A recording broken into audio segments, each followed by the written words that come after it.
Hello and welcome to Connected. On this edition, we sit down with former Mr. Australia bodybuilder Billy Knight. Believing age is only a number, he'll reveal how to keep young and kicking when you get older. Hinksy has let loose on southeast Queensland, and this week he has kept his location top secret.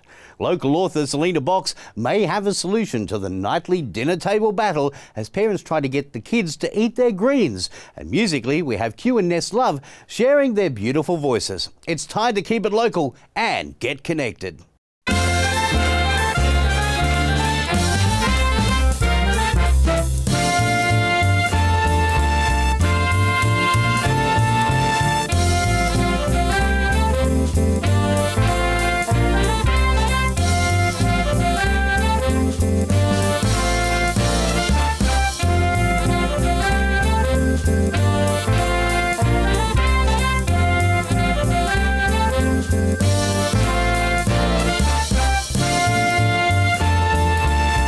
My first guest is a grandfather of 7, yet with hard work and determination, he has a fitness level that would put to shame many guys in their 20s. Billy Knight has been a boxer and an international bodybuilder, recognised as a local hero and collected national awards.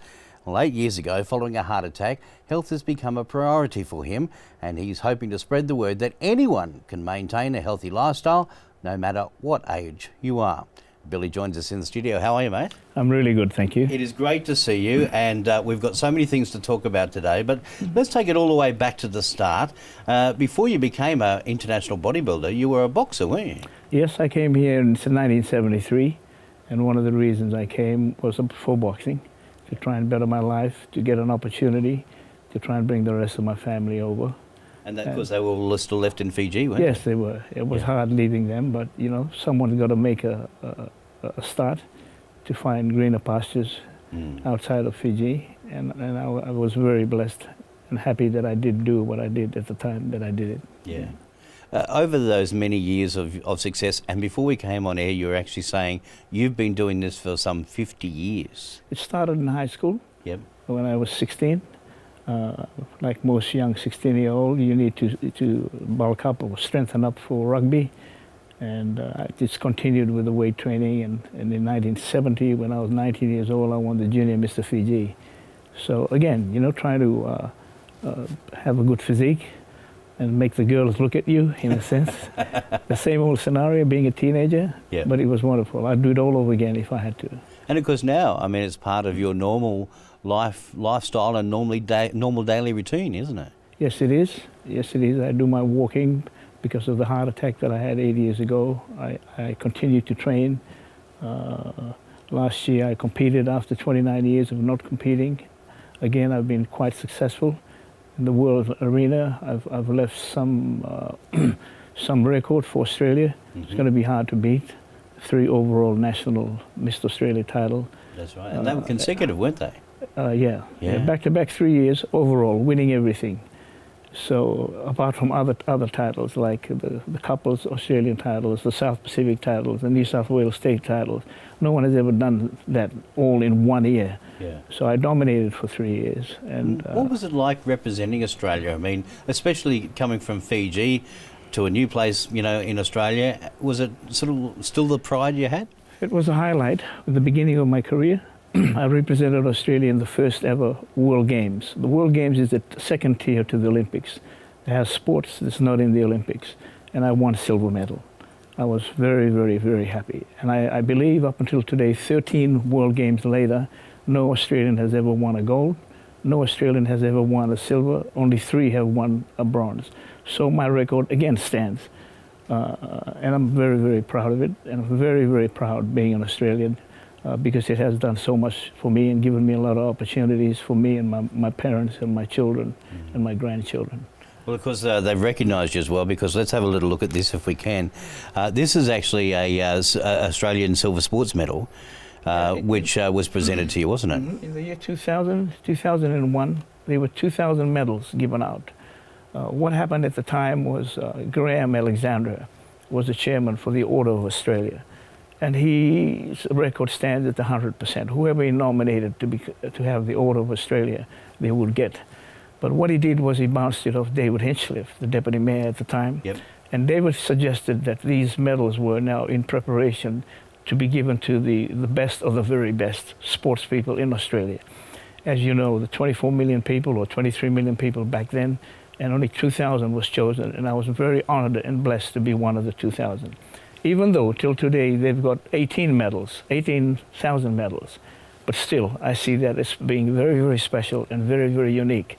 And that's what takes me outside the sport of bodybuilding and my community work with children as well. Yeah.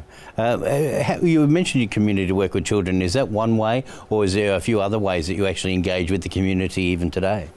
It used to be soccer.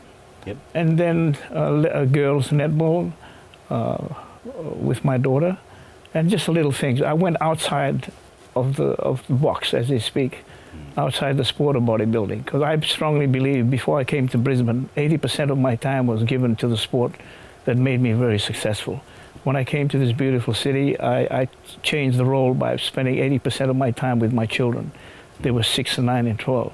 So I got involved with netball, I got involved with volleyball, I got involved with soccer. I was president for New Farm for many years. I was president for Brisbane Toro, who was a feeder club for the National League.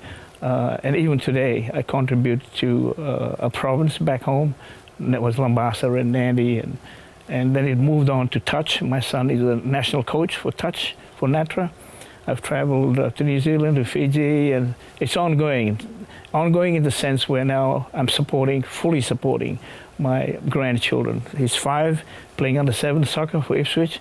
The one is 8, he's playing under 9 for Ipswich, and we try to be there every Saturday for them. Yeah. And it's beautiful. I'm well, I'll enjoying tell you what, it. you could almost start your own team. Yes, you can say that again. Yes. Yeah. When you look at it, earlier this season we were talking about the devastation in Fiji. I know you've been back since the cyclone hit Fiji. It must have been hard for you. I get emotional because people don't realize how bad it is. I have a stepbrother, lost his house, all the furnishing, everything. Since then, I've been working with the community or sending stuff back. You know, there's only so much you can do. I've sent, the first load was 14 bags, second load 53 bags of clothes, the third load was 28. I have another 26 bags. When I left the country, I left 99% of what I took and came home feeling guilty. Yeah. It's going to take maybe 30 years. It's $1 billion US, the damage in Fiji. And I'm going back in 3 weeks. I'm taking more clothes for people who don't have anything. We don't realize how lucky we are in a country like Australia till you actually go there and see what's happened there. Mate, it's a great inspiration that you've given us today. Great inspiration too, what you're doing with the reconstruction of Fiji after the cyclone. Thank you so much for joining us. It's my pleasure, anytime. And if you'd like to, thank you very much, Billy. Thank you, sir. Thank you. If you'd like to learn more about Billy Knight, you can follow him on his Facebook, and you'll get all the details. Maybe even offer your support in some bags of clothes that he can take with him back to Fiji. Coming up, we have a real innovator helping Aussie kids to take charge of their health in a fun and engaging way. And Brisbane's own Gaz and Ness, they have a rendition of a hit from Maroon 5. You're being connected.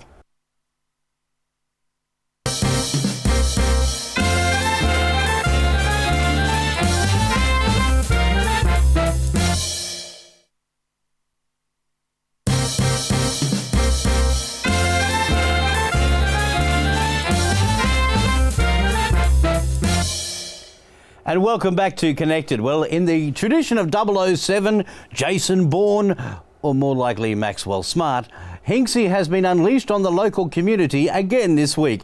However, his latest adventure has been a top secret. Until now, not even I know what he's been up to, so together, let's find out. Hi, it's Hinksy, and I've been looking around Southeast Queensland for some hidden little gems, and I found a Soldiers Museum right in the heart of Ipswich. Let's go and check it out. So this is a pretty spectacular room. It is, and very old too. The building obviously was built in 1921, and then later on they put this in here, but the first centrepiece there you see is mostly World War One, and the two wings either side of World War One, and then beside the centrepiece you've got World War Two, and then slowly but surely we've got some smaller honour rolls around the place depicting the other conflicts later on in life. But also what we found is as buildings were being renovated or destroyed and replaced around the Ipswich area, a lot of these honour rolls, as you see up there on the wall, came to light. So rather than throw them out, some very forward-thinking people contacted us and said, would you like to take custody of them in perpetuity sort of thing. So that's exactly what we're doing. It's a pretty special place. It is, and we've got some more around here in the wings and you'll be able to catch later. So Dan, this is a bit of a centrepiece here at the museum. Yes, it is. It's part of the building and has been for a long time. It's got a checkered history. It originally was paid for by funds raised by the tea ladies who used to meet the trains coming through with troops on them, and they were provided with cups of tea and things like that. Yeah. Now, it's probably hard for people who travel these days to equate to how fundamental refreshments were in those days, and the soldiers would pay with probably a halfpenny or a penny or whatever they had at the time, and that funding was used to pay for this. There's so much history here. You've got a Royal Australian Air Force ensign that was taken over Iraq in Yes. a PC-9. You've got so much here, but this is some really classic military stuff. It certainly is. It's all either donated or on loan from the people of Ipswich. They're all genuine articles from their period, from the First World War right through to Vietnam and even current day. The razor, for instance, goes back a long way. We've got weapon cleaning kits in there. We've got maps. The first one along there on the wall is from the First World War, representing the First World War with France. The next one along is actually a silk map. It was issued to aircrew, and that's from the Pacific Theatre. So that's made out of silk. That is made out of silk, yes, because it was printed with silk and it can be folded up in a very small bundle, and then they could take it out, particularly if they had to say bail out, for instance, they've got a map of the district, but it doesn't take up a lot of space, and that was the thinking behind it at the time.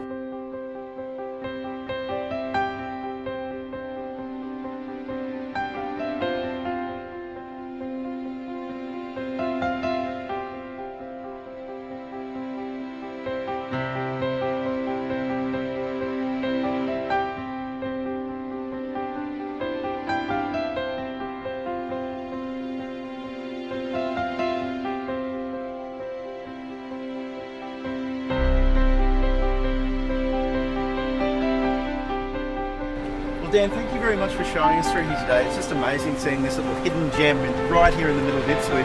Now, if people want to come along and check this out, how can they do it?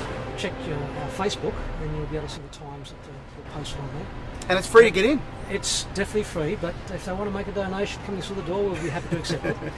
And groups like schools or vets or other organisations who wish to visit, just contact the Ipswich RSL sub-branch office and we'll make some arrangements that are mutual for both. Well, Dan, thank you very much again today. It's been amazing to just see some of our history right here in the middle of Ipswich.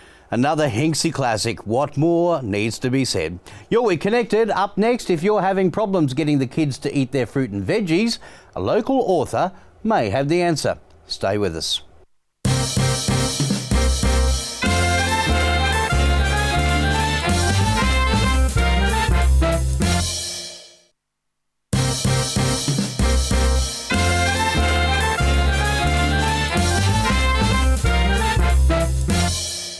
And welcome back to Connected. Dinner time. It's the great Aussie battle when parents beg, bargain and blast at kids to eat their greens. Selina Box, local author and children's entertainer, has a solution. Selina recently self-published her new book, I Am a Superhero, Fruit and Veg, which was written to help busy mums and dads get their kids interested in healthy foods, while also raising money for the local charity Happy Healthy Kids Australia. Thanks for joining us, Selina. Thanks for having me here today, Damien. It's wonderful to talk about this book because it's such a vibrant, colourful book. And of course, many of us initially know you from the Boogie Woogies, the children's entertainers. Mm-hmm. So if anyone's got kids, they know about you guys. You've been touring for what, 19 years? I started when I was 10. 10? Oh, wow, that is amazing. That's a little thin. On television, you can get away with anything, all right? But you're also an ambassador for healthy kids. So I guess that's how all of this sort of came about. Well, see, we've been touring Australia for 19 years with the Boogie Woogies, and so often I've heard from parents saying how hard it is to get their kids to eat their fruit and veggies, and especially the veggies. Yep. So I wanted to, well, we've written songs about eating fruit and veggies. I wanted to write a series of books that actually captivates children's imaginations through using the superhero archetype to connect different fruits and veggies with different superhero powers. So right. this book features Tricky Tony from our band. Okay, so it's almost real life in as far as Tricky Tony's concerned, isn't it? Exactly. Now, look, the book looks fantastic. Thank you. Really colourful, great characters so to entice the kids in, but does it work? Yeah, well, we've had parents telling us that they absolutely love the book. We've actually done trials as well, where after reading the book, we actually have children who are actually asking, requesting fruit and veggies, or they're actually trying new fruits and veggies. So, wow. Yeah, that's exciting.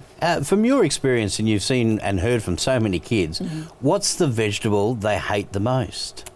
Greens. So broccoli, things like that? Yeah, greens seems to be a big issue, but it's funny because we actually had this little boy who didn't really, well, this is not greens, this is tomatoes, but didn't like tomatoes, but after this book was actually willing to try tomatoes. And so you feel very proud of yourself now. well, yes, because, you know, he had a sniffly nose, and he found out from the book that tomatoes help relieve colds and flu symptoms. So, yeah. Wow. All right, now I know you've got a book there, so let's have a quick look at some of the pages. And while we're talking, because did you illustrate yourself as well? Well, I actually have an illustrator do the work for us. We did the initial illustrations. Yep. But if we illustrated at our rate, it'd be about 10 years before the book was actually released. So I've got a fantastic artist who's helped out with the illustrations there. But as an example... Tell you what, there'd be a couple of surfers worrying about that shark one, wouldn't there? Well, this is actually Boy's favourite page. Just as an example, carrots give me super sight to see well in the dark. Right. And you can see he's got super eyesight there. Uh-huh. Boys love this page. Spinach gives me super strength to wrestle great white sharks. You see, so we know who's been eating their spinach lately, haven't we? Yeah. Exactly. Boys like to be strong. Yeah. It's fantastic. And look, of course, Healthy Kids Australia, another very important cause. What's the work that they do? Well, Happy Healthy Kids is a wonderful charity, Damien. Happy Healthy Kids is the only charity in Australia that actually, whose mission is to reduce childhood obesity and preventable chronic diseases through music and the arts. Yep. So I'm absolutely delighted to be supporting Happy Healthy Kids with the sales of the book. That's great. So, and every book that goes out from the shelf, you know, some dollars go towards the charity. That's right. Which is fantastic. Yeah. And how do we get our hands on it? Well, you can go to Happy Healthy Kids' website. Yep. That's happyhealthykids.com.au. That's kids with a Z. That's right. Yeah. Just keep it modern and contemporary. Exactly. Yeah. And what about the Boogie Woogies? Still going to keep touring? Yes, yeah, we're actually about to film a live show in July the 25th at the Ipswich Civic Centre, actually. Oh, great. So we're filming our Eat Smart Be Active live show because that's a lovely synergy between Happy Healthy Kids and us as the ambassadors. We're actually teaching children through primary schools about healthy eating and being active. So, yeah. And I think it also reassures the message for them too, because they can read the book, then come along to the show and actually get that message back to the beginning in a fun and entertaining way. Exactly, rather than being didactic and telling them what to do. It's and about as soon as you do that, don't kids go the other way? Exactly. It's just if kids are having fun, they'll absorb the message. Exactly. Yeah. And that was the important thing, is I wanted to empower children with the knowledge to make healthier choices. Yeah. So this is the first book? It is, yeah. So it's a book that's been written to make parents' jobs easier. So I'm already having parents request different vegetables that they want featured in the next one. So if you have an idea, if you've got a vegetable or fruit that your child's not eating, email me. And we can get that information. Yeah, exactly. All right. Well, of course, people can find out a lot of information through your website, which will give those details. And they can also get the book through there as well, I'm guessing. That's right, yeah. Damien. And so it could be as many as 20 or 30 books still to come. Why not? Why not? World's the limit. The galaxy's the limit. We look forward to it. Look, thank you so much for joining us, and all the very best for the book and the success of the Boogie Woogies. Thank you so much, Damien. And if you are having trouble getting your kids to eat fruit and vegetables, and don't we all find it hard these days, then go to happyhealthykids.com.au. Remember, the kids is with a Z, to grab a copy of I Am a Superhero, Fruit and Veg.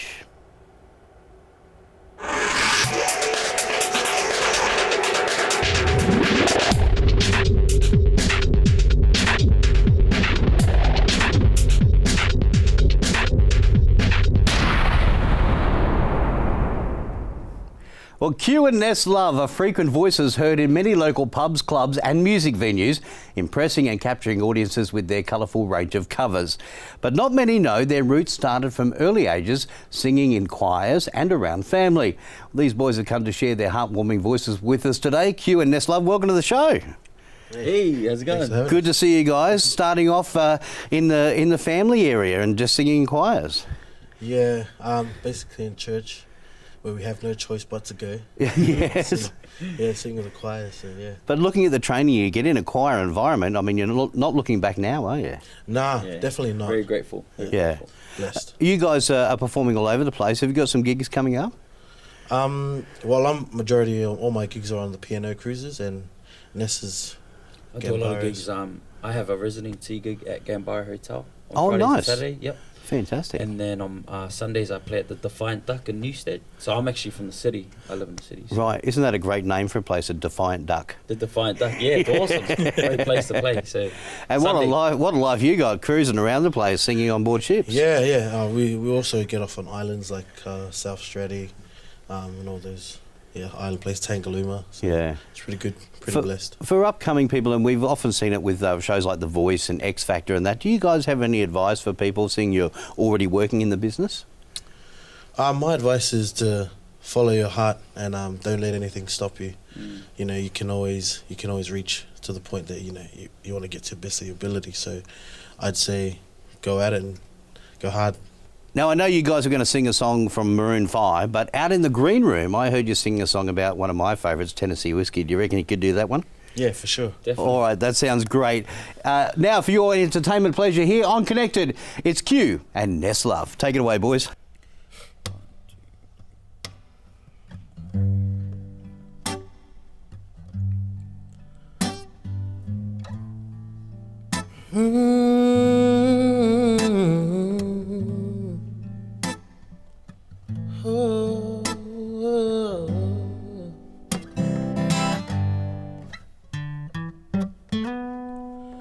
Used to spend my night time in the barroom.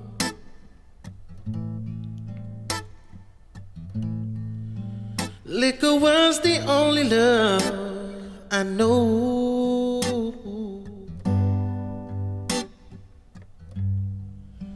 But you rescued me for reaching for the bottle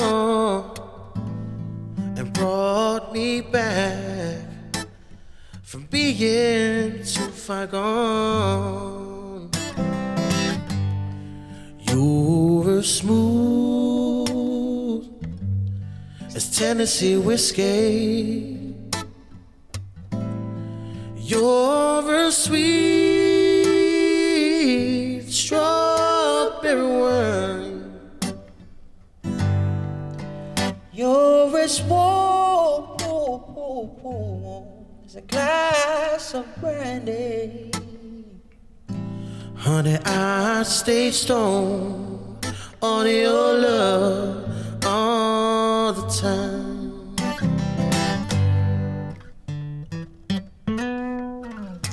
I look for love in all the same old places.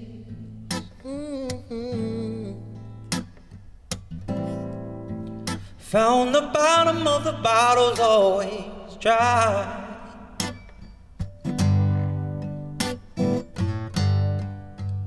But you poured your heart out, I didn't waste it.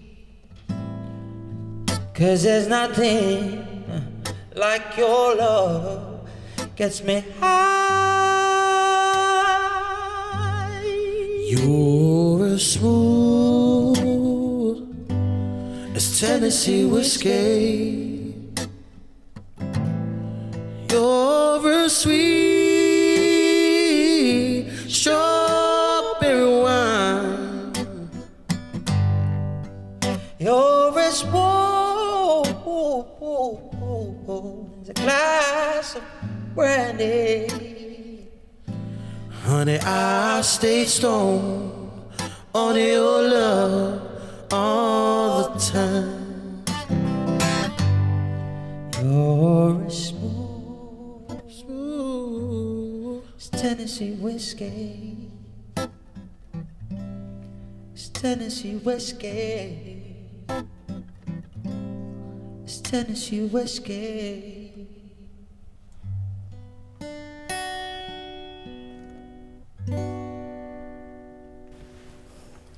Fantastic, gentlemen. That was great. Thank you. All right, what a way to end this edition of the show. Thank you again. Thank you so much. Thank you. Nice to see you guys. All right, and keep singing about that Tennessee whiskey. And Definitely. I'll pack your bags on the next P&O cruise, all right? Sure. That about wraps up today's edition. Thank you very much for your company. Make sure you check out all the updates about our guests and information on connectedtv.com.au. But from the entire team, thanks for your company. Bye for now.